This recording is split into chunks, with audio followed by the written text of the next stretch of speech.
Hola, què tal? A 14 d'abril que estem avui. Sí, informació de servei. Dia de cel ennuvolat i tempestes a partir de la tarda. Al matí, una mica d'aigua, però al vespre encara s'intensificarà.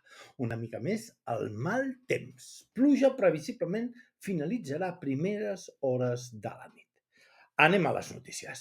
El simulador de pensions a la CAS supera les 7.000 consultes de la ciutadania. Es tracta d'un servei en línia que ofereix als assegurats una estimació de la seva pensió si es jubilissin en el moment de la consulta. Això és el que es diu un momento chafardeo. I quantes ganes tinc d'engegar-ho tot a pasta fang.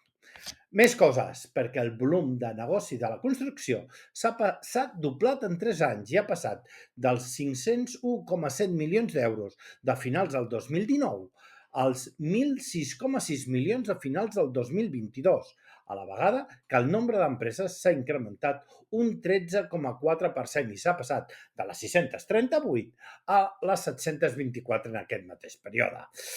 Yep. I és que a Andorra olorem el negoci. El totxo dona pasta? Doncs a crear empreses de la construcció. Més coses, i acabem, perquè un nou altercat al centre penitenciari que ha tingut com a protagonista, malauradament, el mateix intern que ja va portar problemes durant el gener.